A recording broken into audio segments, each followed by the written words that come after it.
Printing money is bad, Mm-hmm. right? It's inflationary. Mm-hmm. But borrowing printed money is insane. Um, one of the things that you've talked about on this whole globalist thing is the reason they like open borders is to keep wages stagnant. Is that right? That's kind of Correct. they like that, and that's Yes. and if you look at the chart, it's pretty much flat over what 20, 30 years, wages, right? And then Right.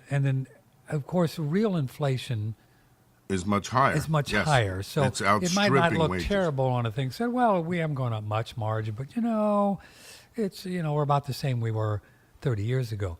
But when you look at what things cost, then you see that you're getting hammered, right? Right. Right. Now, in 2006 and 7 and 8, when the Fed was making this increase in its balance sheet, there were many pundits like myself Yeah. who believed that inflation was imminent right now, hyperinflation. Do you recall that argument? Yes.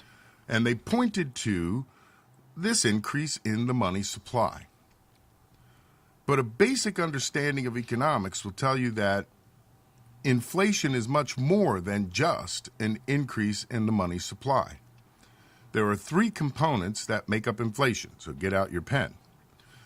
Step one is, of course, the increase in the money supply. You need that to start the game, so to speak. But the second, monetary velocity, is much more difficult to put your finger on. It doesn't matter if the Fed is increasing the money supply double and triple. If people get the hold of the dollar and don't spend it and they park it, then that stalls monetary inflation. So imagine a $10 trillion money supply with a 200% velocity means that it's like $20 trillion flowing through the economy, $10 trillion flowing through twice. People turn it over on average 2 times a year. And that was the situation in 2007. Monetary velocity today is somewhere in the 1.2 range. So that same $10 trillion feels like only 12 in the economy. You with me so far? I'm with you. Okay, so the monetary velocity has to be kept in check, and that's done through uncertainty and through uncertainty and through uncertainty. The more folks are kept off balance, the less they're willing to spend their money, the more they desire to hoard it and to keep it in. The more confident they are, the more hope they have for the future, then the more readily they'll spend their money, and that will increase velocity. So it's possible to get a bout of inflation without a correspondent increase in monetary quantity. So that quantitative easing that we talk about.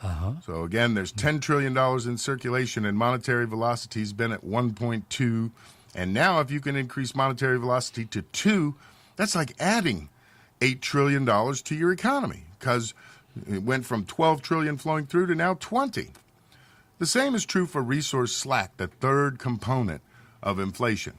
So if there's a lot of new money created and a lot of people spending that money, then the factories, which are running at full capacity, and the workforce, which has very low unemployment, will suddenly start to demand higher prices.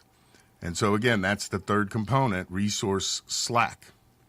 We increased the money supply 400% in 2007. And again, great many of my colleagues interpreted that immediately as 400%. That means we're going to have massive inflation. But in reality, they put controls in place to encourage resource slack and to discourage spending through uncertainty. So monetary velocity fell and resource slack fell. So factories are currently running at less than 3/4 of capacity, and our unemployment rate, famously, worker participation plus the unemployed, is somewhere in the high double digits. So by controlling resource slack and controlling money with a zero, or that, monetary velocity, then we're free to increase the money supply without getting the attendant inflation. However, once you ramp up those other two numbers, the first number's already in place. Now, if you get people spending their money and you get factories and workers at full capacity, then you'll start to see inflation on the consumer side through higher wages and, of course, reflected in higher prices.